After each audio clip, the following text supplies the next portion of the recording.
आका फरमाते हैं 3 मुसीबतें उसको मौत के वक्त मिलती है। किसको? जो जमात से नमाज नहीं पढ़ता। मैं हैरान हुआ हदीस पढ़कर कि जो जमात से नहीं पढ़ता उसको इतनी मुसीबतें हैं, तो जो सिरे से नमाज ही नहीं पढ़ता उसका आलम क्या होगा, उसका अंजाम क्या होगा। अल्लाह अकबर। अल्लाह खैर फरमाए। अल्लाह मेरी कौम को नमाज की तौफीक अता करे और अल्लाह हम सबको सहीउल अकीदा पाबंद शरा इमाम के पीछे नमाज पढ़ने की तौफीक अता फरमाए। याद रखना, जमात से पढ़ना, लेकिन जमात से उसी के पीछे पढ़ना जो रसूल पाक का वफादार हो। ये खास बात है। देखिए, इमाम जो होता है वो मुक्तदी के लिए अल्लाह की बारगाह में वकील होता है। तवज्जे आपकी, वकील होता है। और जब तक मुक्तदी और इमाम का दोनों का अकीदा एक जैसा ना हो, चाहे कोई अकीदा हो, अकीदा कोई हो, लेकिन मैं बात समझाने के लिए कह रहा हूं, अकीदा कोई हो, कैसा ही हो, लेकिन जब तक दोनों का अकीदा सेम नहीं होगा, नमाज मुक्तदी की इमाम के पीछे नहीं होगी। समझ में आई बात? अकीदा सेम होना चाहिए इमामत के लिए, वही आपका इमाम बन सकता है जिसका अकीदा आप जैसा हो। बस यही बात है। वो अल्लाह की बारगाह में आपका वकील है। आप देखें, वकील मुवक्किल की पैरवी करता है। तो मसला मुवक्किल का होता है, वही मसला वकील पेश करता है। वरना जो है वो मुवक्किल पर इल्जाम है कत्ल का, और ये वकालत हज़रत साफ कर रहे हैं चोरी की, तो बताएं मसला हल होगा कि फंसेगा? बोलो फंसेगा ना।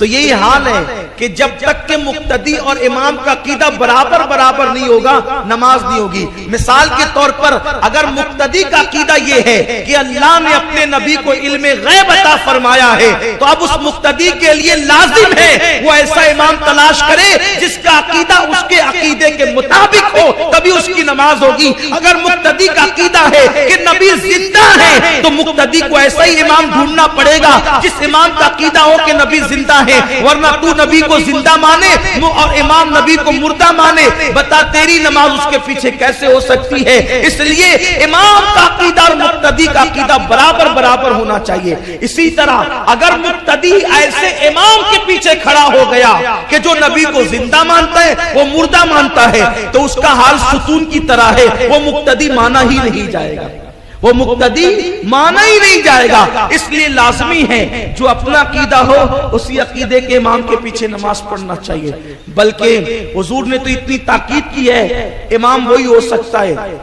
जो बहुत पाबंद शरा हो। हर ऐरा गहरा इमाम नहीं हो सकता। एक शख्स ने काबे की तरफ मुंह करके थूक दिया, रसूल पाक ने फरमाया इसके पीछे नमाज नहीं होगी। लोग कहते हैं सुन्नी फितना करते हैं, इसके पीछे नहीं होगी, उसके पीछे नहीं होगी, उसके पीछे नहीं होगी।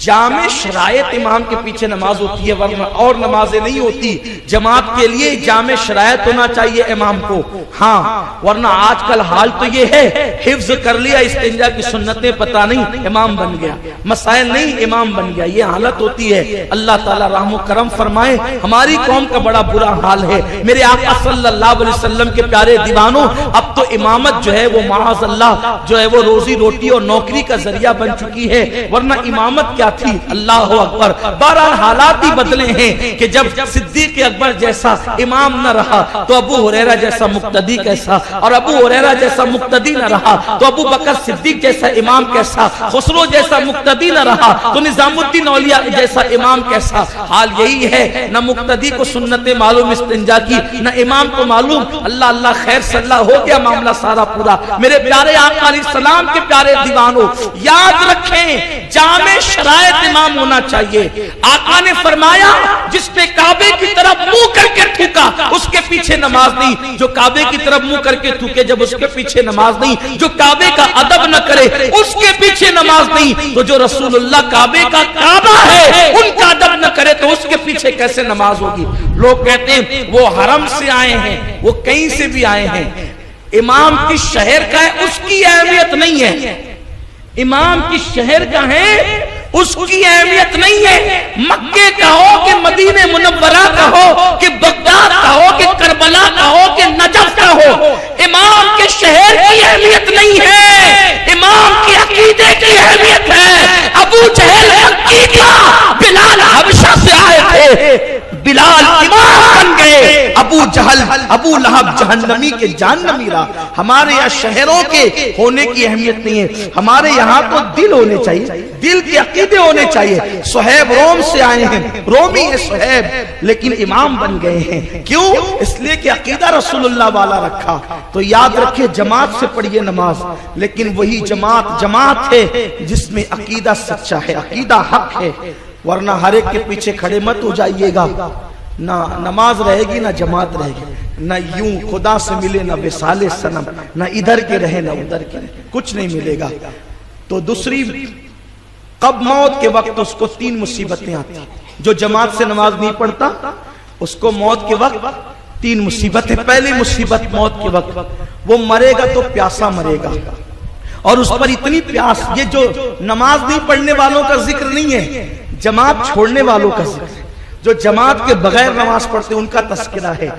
मरेगा तो प्यासा मरेगा, हत्ता के सारे दरियाओं का पानी भी उसको पिला दिया जाए तो भी कोई उसकी प्यास को बुझा नहीं सकता।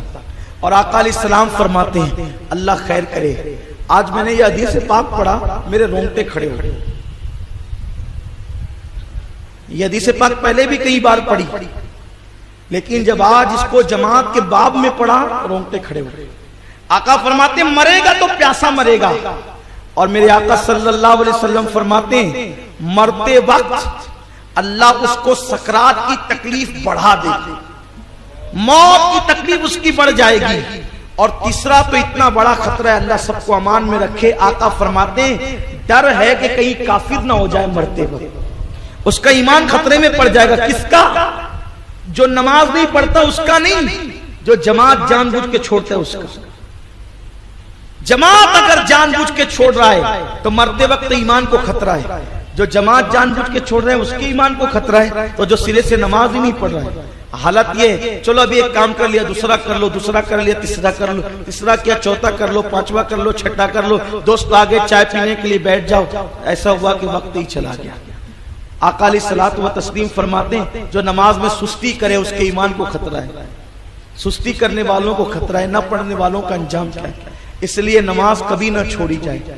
ये रमजान शरीफ आ रहा है, सुधरने का मौसम आ रहा है, मुआसात का मौसम आ रहा है, बहारों का मौसम आ रहा है, नेकियों का सीजन आ रहा है, नेक बनने का सीजन आ रहा है, मस्जिद की चिड़िया बनने का सीजन आ रहा है, मस्जिद की बुलबुल बनने का सीजन आ रहा है, मस्जिद के कबूतरी बनने का सीजन आ रहा है। कुछ सहाबा ऐसे थे जिनको सहाबा मस्जिद की कबूतरी कहते थे। उनको मस्जिद की कबूतरी इसलिए कहते थे कि वो लोग बहुत कसरत के साथ मस्जिद में नजर आते थे, बल्कि जब लोग उनको ढूंढने जाते तो लोग ढूंढते तो लोग कहते कि किसको ढूंढे, वो फुला को, वो कहीं और नहीं मिलेगा, वो तो सिर्फ मस्जिद में मिलेगा। यानी कुछ सहाबा ऐसे थे जिनको मस्जिद की कबूतरी का लक़ब दिया गया है। अल्लाह अकबर। तो मेरे प्यारे आका सल्लल्लाहु अलैहि वसल्लम के प्यारे दीवानों, 3 मुसीबतें मौत के वक्त होगी। एक, प्यासा मरेगा, हत्ता के उसको सारे दरिया का पानी पिला दिया जाए फिर भी प्यास नहीं बुझेगी, उसको मौत की सख्ती और तकलीफ बढ़ा दी जाएगी, सकरात की मुसीबत बढ़ा दी जाएगी। और तीसरी बात ये, उसके ईमान को खतरा होगा।